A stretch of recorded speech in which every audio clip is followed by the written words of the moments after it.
25%, General Electric hires 375 tax attorneys, the largest private tax firm in the world. At 12.5%, they fire half the attorneys and write a check. So it's a big difference. But third, you want our corporations competing in the world market with a relatively low corporate tax rate, not a high corporate tax rate. On deregulation, it's very straightforward. Repeal Obamacare, repeal Sarbanes-Oxley, repeal Dodd-Frank. And two other things. Replace the Environmental Protection Agency with a brand new Environmental Solutions Agency. Because the Environmental Protection Agency has been a major killer of manufacturing. And finally, develop a new Food and Drug Administration, which is designed to take scientific knowledge from the laboratory and move it to the patient as rapidly as possible, not slow it down. So that would get us a tremendous jump. One last thing, which is you need a better trained workforce. I would insist that any unemployment compensation be tied to signing up for a training program so that everybody who is being paid while not doing anything is actually doing something while they're getting paid to improve the labor force.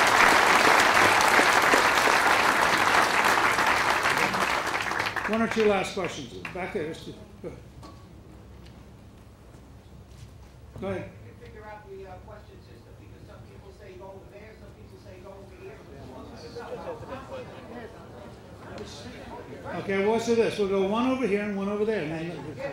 Mr. Speaker, first, I really want to thank you for coming out here to Staten Island. As you might know, 6 presidents have been to Staten Island, but I think the fact that you're the only presidential candidate of either party this cycle when it comes to Staten Island shows how much you care about regular people, unlike people inside the building. So I want to really sincerely thank you for that. I have a 3-part question, which is, I think your idea about the debates is a fine one, and I think that would be outstanding. Would you agree to at least some of those debates, including independent or third-party candidates, if only to produce more of an ideas factory for the American electorate to judge from? No. Let me just be clear here. Any third-party candidate is an assistance to Obama's re-election. There should be no third-party candidates.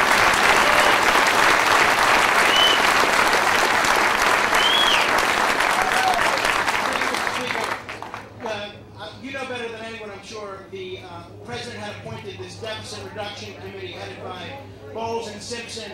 I'm wondering, what were your impressions of their specific recommendations, and which, if any of them, would you support?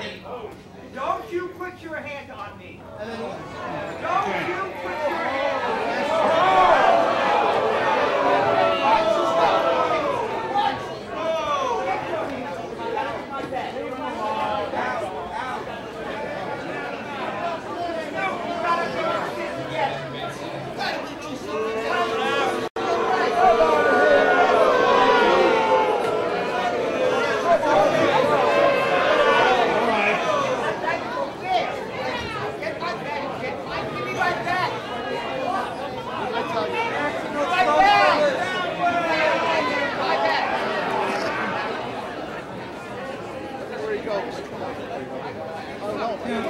Debates or whatever.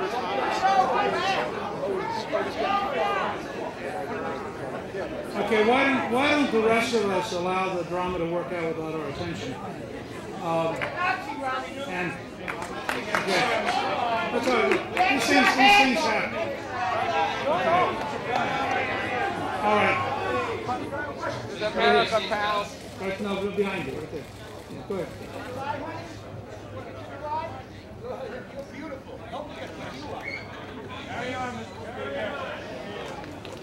Go ahead.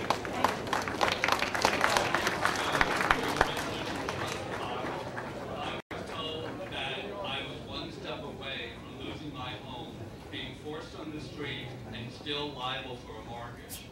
Today, fortunately, I'm secure in my home ownership, but my neighborhood is filled with foreclosed properties. People, the banks have forced people out, people have just moved in. For 6 months, I corresponded with Bank of America, trying to get them to be accountable for the house across the street from me, where there was a registered sex offender, drug pushers, and other ne'er-do-wells. There was finally a fire. There's no situation now. My question to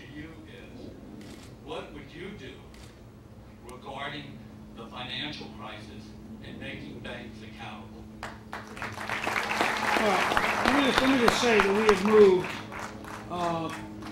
under Dodd-Frank and under this administration in exactly the wrong direction. We should have adopted a strategy in 2008 that said these banks are too big to fail, which means they're too big to be managed. I mean, the idea of any one of us getting the attention of Bank of America is virtually impossible because they're so gigantic that by the time you get to somebody at any level of power, if it's not $1 billion problem, they can't afford to pay attention to it. So I very strongly favor the rise of small local banks and the reestablishment of local community banks.